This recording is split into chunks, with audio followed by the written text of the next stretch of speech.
Okay, so we're going to do a video on how to do recombinants and figure out map units. Sounds like a whole nother language, but what it means is on a chromosome, there are sections of the chromosome.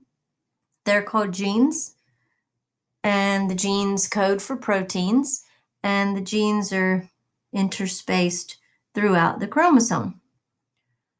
Okay, so I have already showed you before, but we have found the location of genes on chromosomes by mapping them. And when you map a gene, you basically tell where its location is on a chromosome. And so a little quick brief overview. I showed you that when we're looking at a full chromosome with the centromere here, the top half of a chromosome is called the P region. From the centromere up is P, and then from the centromere down is called the Q region.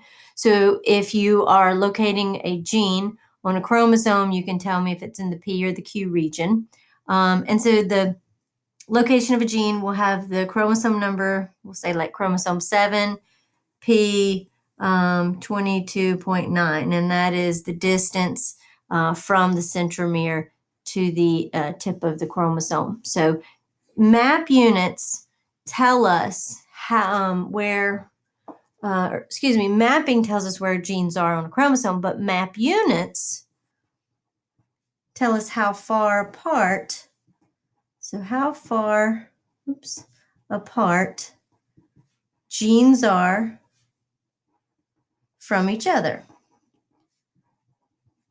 And so I'm going to show you, that should be 2 words, I'm going to show you how to use Punnett squares and use genetics to determine if genes are on the same chromosome or not, and then if they are, how far apart they are. So here's how it's going to work. So take good notes because you're going to practice this in a minute.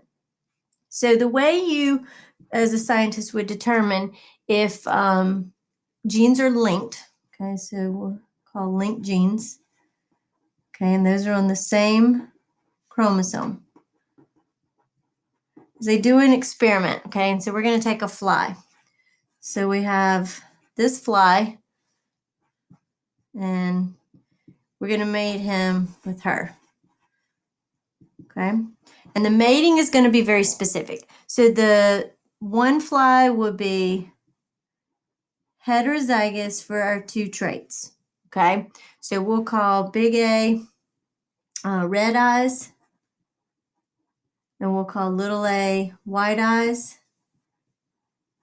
And I'm just making these up, and this is just for the purposes of the activity. And then B, I'll call a black body, and then little b, I'll call a gray body. And flies are awesome for genetic experiments because they do have such a variety of traits and characteristics like this. So their phenotypes are really easy to use. Okay, so I'm going to cross this first parent with this second parent.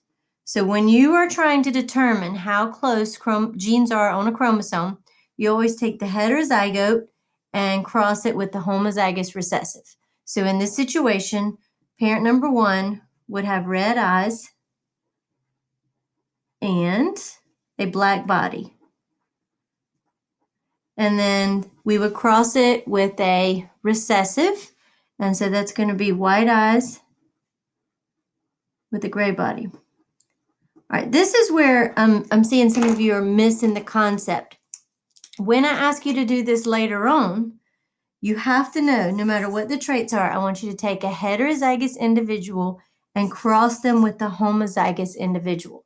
So that's the only way this is going to work. So a heterozygous is going to have both dominant phenotypes, but they're heterozygous for it.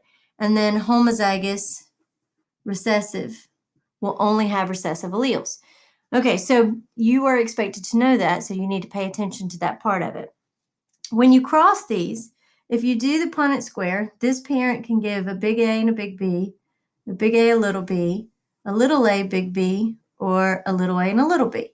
This parent can only give one combination of alleles, just little a and little b. So I'm going to shortcut my Punnett square, and instead of doing a big one, I'm only going to do 4 boxes because he literally can only do one combination.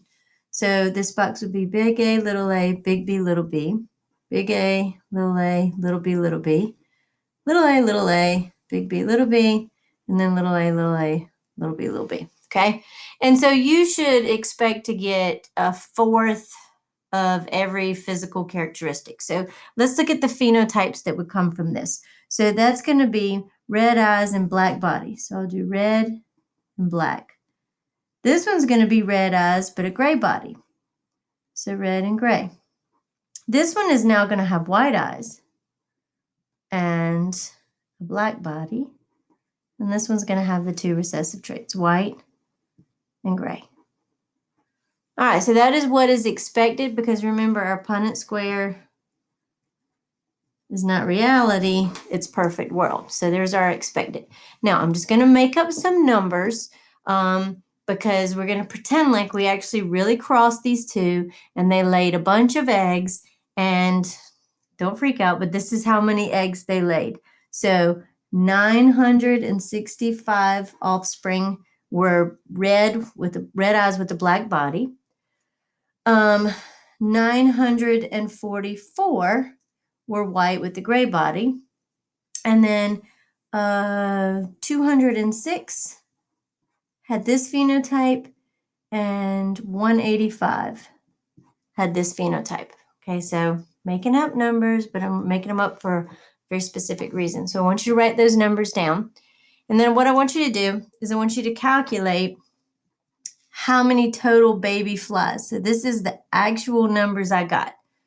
If you add them all up, I think you get 2,300. Okay. All right. So now the way we decide how close these genes are to each other is because if they're really close, they won't have a lot of crossing over. If they're far apart, they're going to cross over a lot. And crossing over occurs during meiosis. All right, so this is what we're looking for. We're looking for something called recombinants. And I can't stress enough how important it is that you understand what a recombinant is. So recombinant is an offspring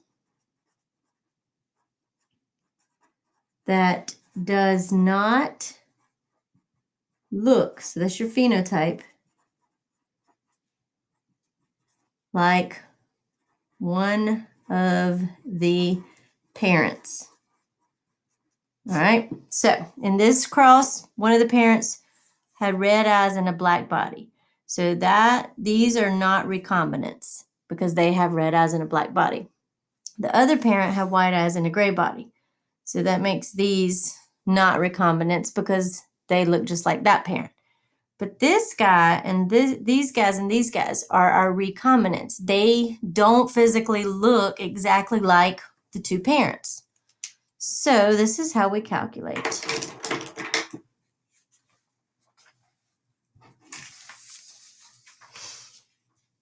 So my recombinants were 206 and 185. So we take both of those and add them together. And that's going to give me 391. Okay. So then to find the percent that they represent of all the offspring, we have to divide them by the total number of offspring. And our total number of offspring in this cross was 2,300. So when you calculate that in your calculator, okay, 391 divided by 2,300, and we get 0.17. And to get percentage, you multiply by 100. And that gives us a 17% crossing over. Okay, so that's what that number means. So those two genes, so that's going to be the gene for eye color and body color, cross over 17% of the time. This is what it means. It means if they were on a on a chromosome, for eye color, we'll call it gene E. And then for body color, we'll call it gene B. That means E and B will be 17 units apart, and we call that 17 map units. Okay, so I'm going to give you a practice problem, and I want you to try it, and then I'm going to have you do some more for homework. But here's your practice problem. So I'm going to give you big E, little e, and then I'll give you big D, little d.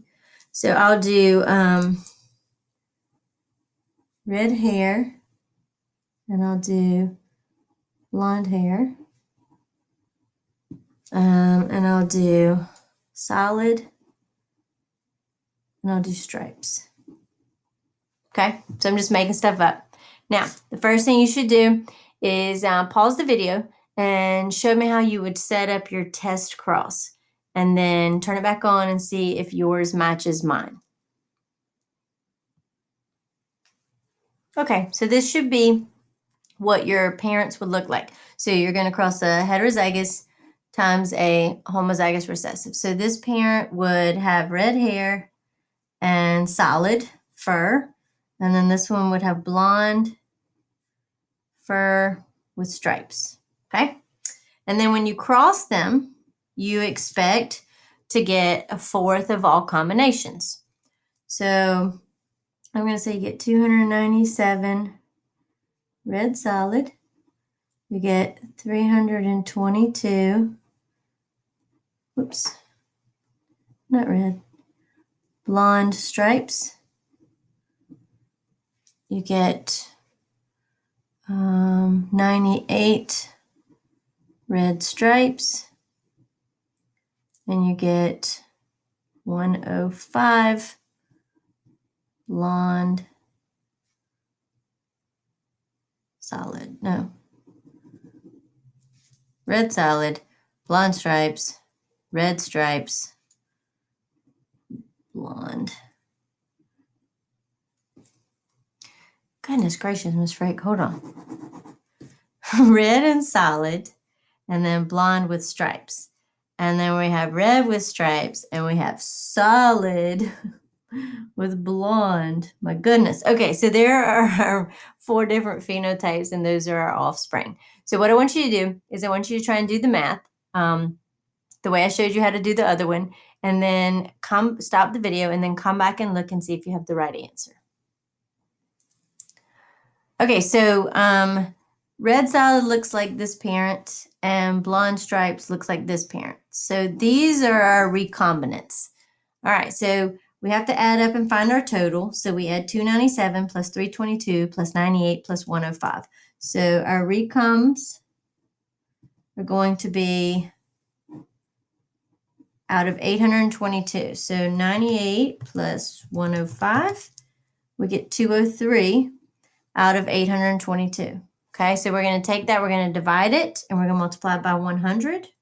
So 203 divided by 822 is 0.24, I'll round that to 5, times 100, and it's going to be 24.5%.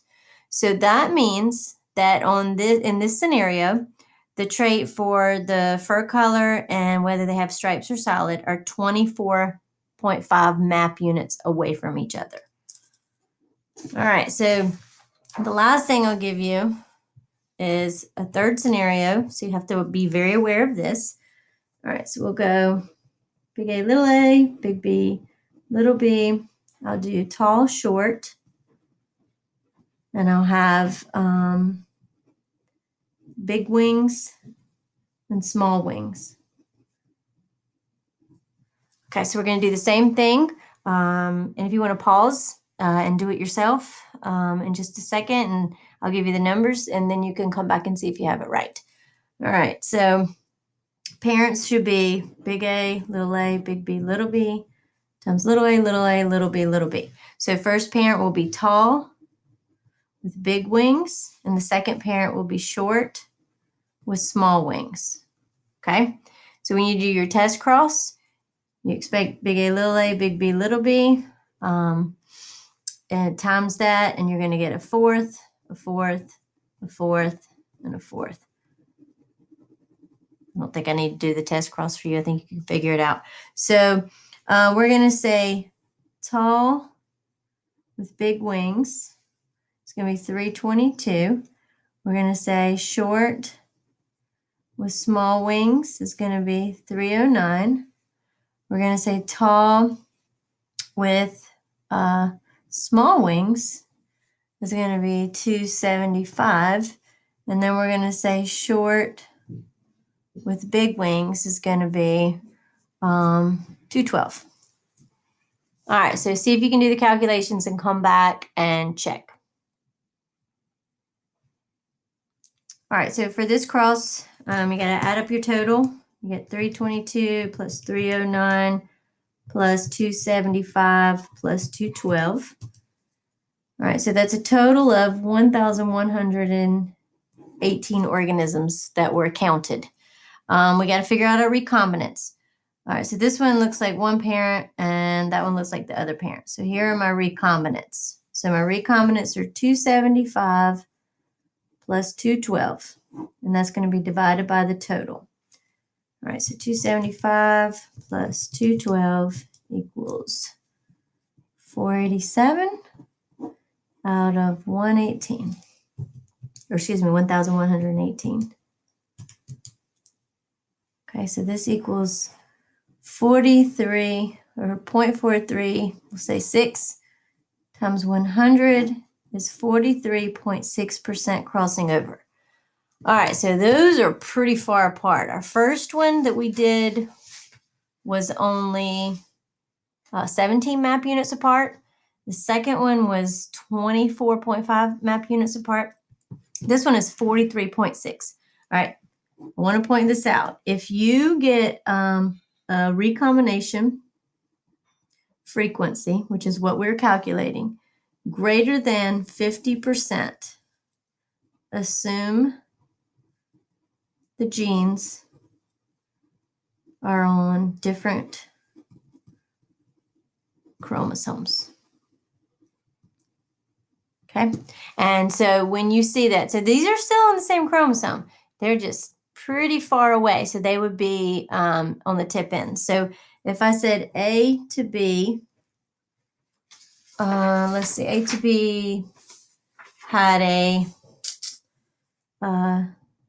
gene A, so this is gene A to gene B, crossed over 24.7% of the time. And then I said gene A and gene C crossed over 15.8% of the time. You would know gene A is closer to C because they only have 15% crossing over, right? And then if I said B to C was 40.5% crossing over, then I would know B and C were the furthest apart from each other. Okay, so this means close together. So close equals less crossing over. So this gene, they are the farthest apart, and far apart equals more crossing over. All right, so you can actually take these genes and you can put them in order of where they would be on the chromosome. So they're all on the same chromosome because they're all less than 50% crossing over. So the way you put them in order is you take the ones that are the furthest apart and put them at the two ends. So right here, so I'm going to have my chromosome like this. And I like to do it left to right because it's easy. And I'm going to put B here.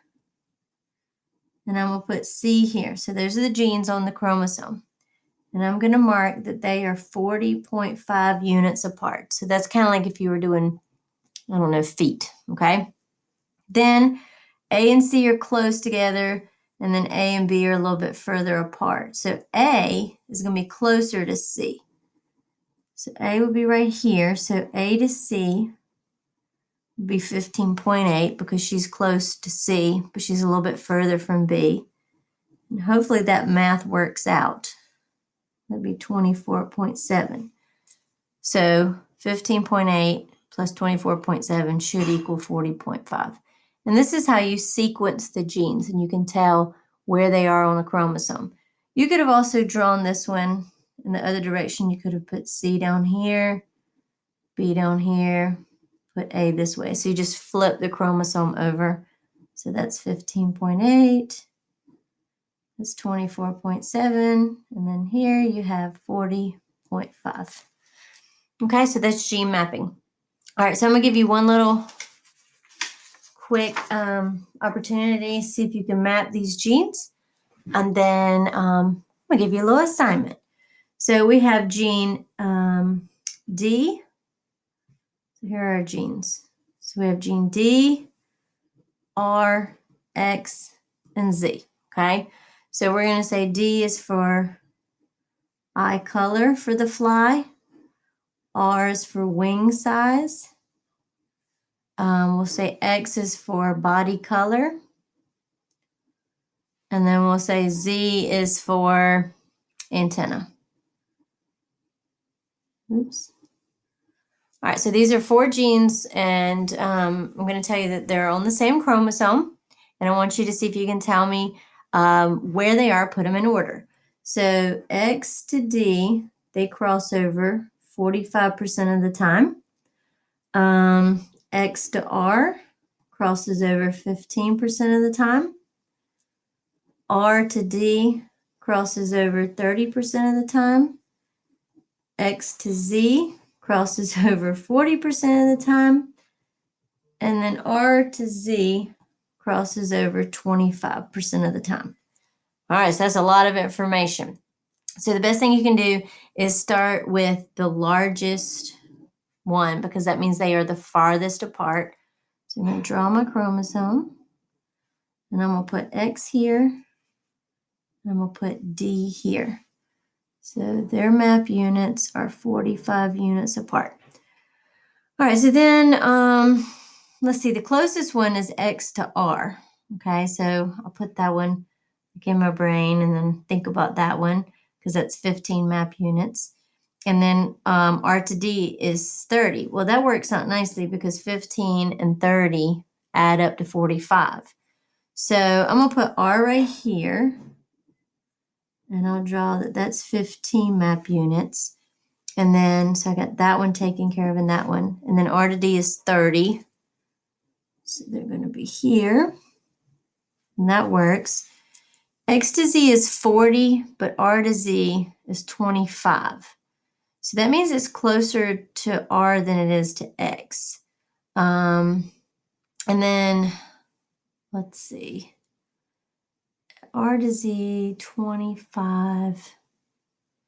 And then, okay, so I'm going to put Z right here. Let's see if that works out. So R to Z, we'll do 25 right here. And then, don't have a Z to D, but Z to X is 40. So 25 plus 15. Yep, that makes it 40. All right, so that is your order of your genes on this chromosome. So you're going to have a worksheet attached that I want you to work on. So you've learned about crossing over and map units. Have a great day.